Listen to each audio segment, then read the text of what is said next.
1967. Esse foi o ano em que o deus dos mangás, Osamu Tezuka, publicava uma de suas obras mais ousadas e perturbadoras da sua carreira. Um mangá repleto de simbolismo, terror e impacto visual, que mistura vingança, fé e demônios, e que décadas depois ainda inspira debates sobre espiritualidade e guerra. Eu estou falando de Dororo. Então já deixa o like e ativa o hype, porque hoje a gente vai mergulhar a fundo nessa obra que marcou gerações. E assiste até o final, porque lá eu vou te mostrar como Dororo se tornou uma das criações mais sombrias e geniais de Osamu Tezuka.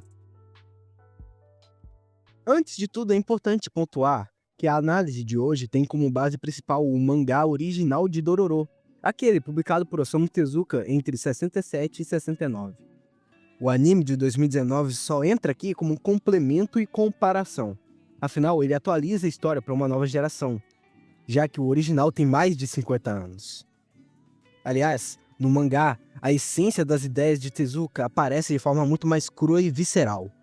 É ali que está o núcleo do que o autor realmente quis expressar, mesmo que algumas dessas ideias tenham sido desenvolvidas melhor em versões posteriores. Já o anime de 2019 faz várias mudanças importantes. Ele tem um tom bem mais sério, com muito menos humor, e traz explicações mais detalhadas sobre os acontecimentos. A ordem dos eventos presentes na série também muda, como o motivo de Dororo seguir o Hyakimaru, o encontro dele com o monge e até sua separação da família. Além disso, o anime aprofunda o passado e as relações. Um grande exemplo é o fato de que na animação, Hyakimaru é surdo e mudo, enquanto no mangá ele consegue falar e escutar de maneiras não convencionais, o que muda bastante a dinâmica da série. Poucos meses após o fim de Vampiros na Weekly Shonen Sunday, Tezuka quis tentar algo diferente. Ele decidiu dar continuidade a uma série de aventuras de um samurai, mas com uma reviravolta. Ele queria capturar ou definir a tendência atual.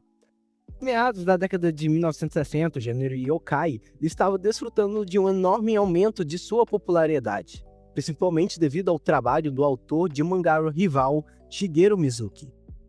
E assim nasceu a excêntrica série de aventuras de samurai Dororo, começando sua serialização semanal em agosto de 1967. No entanto, apesar de ser um sucesso modesto, o tom sombrio da série provou ser demais para o público shonen da época, algo que eu tenho certeza que bombaria hoje em dia. A revista acabou suspendendo a série antes do final, e, em julho de 1968, deixando o mangá sem nenhum tipo de encerramento na Weekly Shonen Sunday. Mesmo assim, Dororo ficou marcado como um divisor de águas na carreira de Tezuka. Aliás, se você quer conhecer mais sobre as obras do Tezuka, confere o link na descrição. Lá tem mangás clássicos e outros por menos de R$20 na Amazon, e você ainda vai ajudar o canal a continuar produzindo esse tipo de conteúdo por meio dele. No anime e no mangá começa sem piedade. No primeiro capítulo, para você ter uma ideia, um clérigo é servido de sacrifício. No anime, uma imagem de Kenon, a deusa da compaixão, tem o pescoço quebrado. Dororo não começa com a jornada do protagonista, mas com o derramamento de sangue e o sacrilégio que marcam o nascimento de Hyakimaru.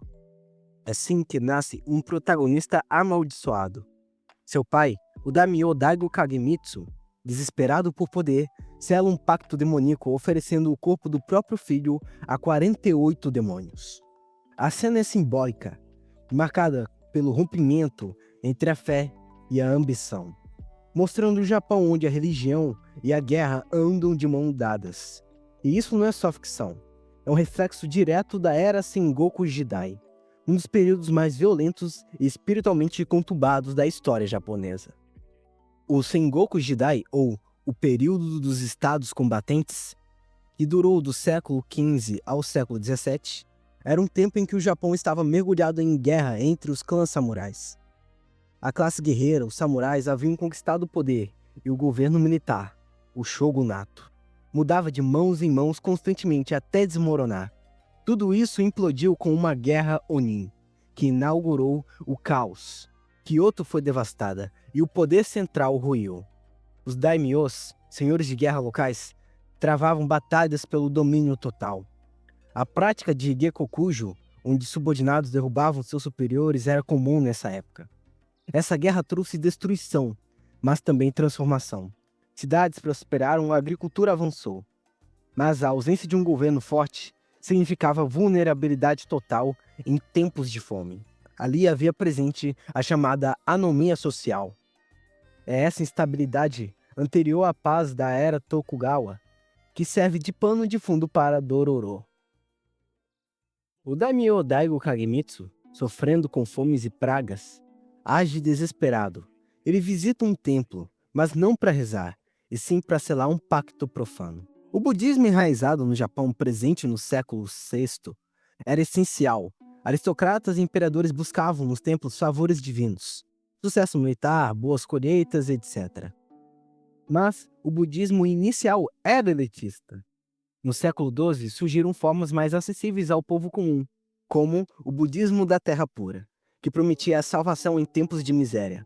Em meio a isso, o povo acreditava viver o Mappo, a era final da lei, um tempo de decadência espiritual onde a iluminação seria quase impossível. Para muitos japoneses do Sengoku Jidai, o Mappo já havia chegado. É por isso que, em Dororo, os personagens vivem como se os deuses tivessem abandonado o Japão. Daigo mata um monge e faz um pacto demoníaco. Hyakimaru nasce sem corpo, mas carrega dentro de si uma centelha divina. E entre o inferno e o sagrado, o mangá nos pergunta até onde a humanidade é capaz de ir por poder. As forças sombrias para a qual o Daigo recorre são chamadas de yokais. Esses espíritos e monstros, herdeiros de crenças populares, coexistiam com o shintoísmo e o budismo. Assim como fadas e duendes, os yokais eram responsáveis por tudo inexplicável. O sincretismo, a fusão de crenças, moldou a espiritualidade japonesa. Por conta disso, o budismo absorveu o shintoísmo, reinterpretando os deuses, chamados de kami, como servos dos budas. Até os yokai entraram nas histórias budistas, ora como inimigos da fé, ora como agentes morais, como o Tengu, símbolo da oposição ao budismo. Portanto, quando Daigo rejeita o monge e faz um pacto com os yokai, ele encarna a desesperança e a corrupção espiritual de sua era. No caos do Sengoku Jidai e sob o peso do Mappo, ele abandona a fé pela promessa de poder imediato. Ele representa um Japão que perdeu a fé e se entregou ao desespero. Mas você sabe como lutar contra esse desespero? Tornando-se um membro recruta do canal.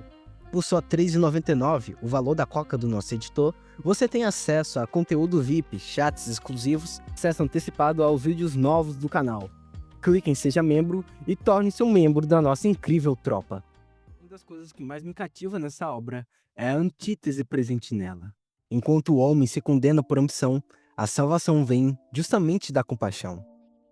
A Bodhisattva Kanon, representada como um ídolo decapitado da compaixão, guia a parteira que salva Hyakimaru. E o Bodhisattva Jizo, protetor das crianças, inspira o homem que o criou.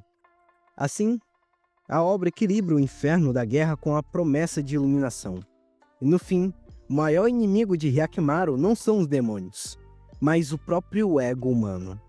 A maldição que tira o corpo de Hyakimaru nasce da ambição humana. E a sua redenção vem da compaixão divina.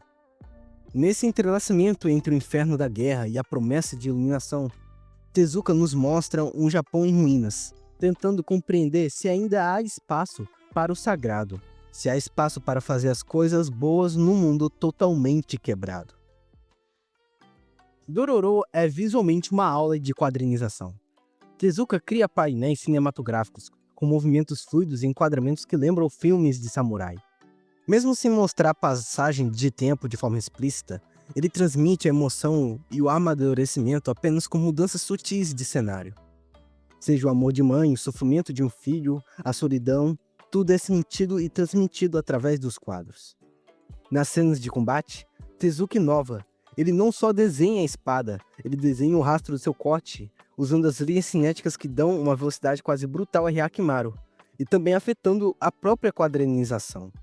A ação aqui é visceral, amplificada pelo corpo artificial do protagonista. Hyakimaru é uma arma viva, de próteses. E o contraste entre a pureza de Dororo e o vazio de Hyakimaru gera uma dinâmica que mantém o leitor preso. Um equilíbrio entre inocência e dor, típico das grandes obras de Tezuka. A figura de Dororo é essencial. É o contraponto cênico, mas humano de Hyakkimaru. Dororo, o ladrão órfão, cheio de instinto de sobrevivência e compaixão não declarada. A relação deles inverte o clichê. O monstro busca a humanidade, e o humano que aprende sobre a vida e o que é viver junto dele.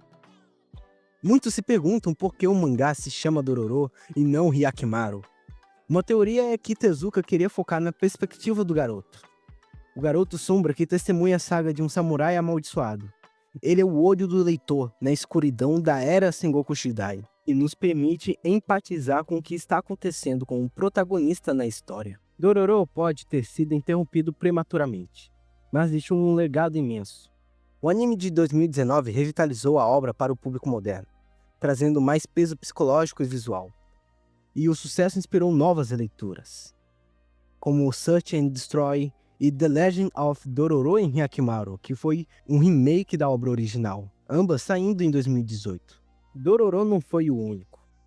Astro Boy, Blackjack receberam suas respectivas modernizações, o que fez com que muita gente aderisse às clássicas obras famosas de Tezuka. E eu acho que isso tem que continuar cada vez mais. As novas gerações precisam conhecer mais sobre a grandiosidade das obras de Osamu Tezuka. Pluto só pegou um arco específico de Astro Boy. Imagine se toda a obra fosse revisitada como foi naquele estilo ou algo parecido. Blackjack trouxe uma nova maneira de introduzir um personagem bastante famoso do Tezuka, encaixando bem com os ideais e pensamentos modernos. E para mim, não só Dororo, como Astro Boy, Blackjack e várias outras obras de Tezuka, possuem um espelho da nossa humanidade atual, mostrando não só aspectos como guerra, mas também fé, sacrifício, o que molda a alma humana e, é claro, o que nos torna humanos. No fim, Dororo é sobre reconstrução. É sobre um homem que busca o corpo e a alma que lhe foram retirados. É sobre um mundo tentando reencontrar a fé em meio ao caos. É sobre encontrar a paz em meio à tempestade. Osamu Tezuka transformou o sofrimento em arte, a violência em reflexão e o horror em esperança. E talvez seja por isso que, mesmo mais de 50 anos depois, Dororo ainda nos faz uma pergunta simples e poderosa. O que resta da fé quando até os deuses parecem ter nos abandonado? Agora eu quero saber, você acha que Dororo é o mangá mais sombrio do Osamu Tezuka? Ou que ele usou a fé como uma forma de crítica social? Comenta aqui embaixo. E se quiser ver mais vídeos como esse, inscreve-se no canal e ativa o sininho, porque no Império Shonen a gente desenterra as obras que o público esqueceu, mas que mudaram para sempre o mundo dos mangás. Até a próxima!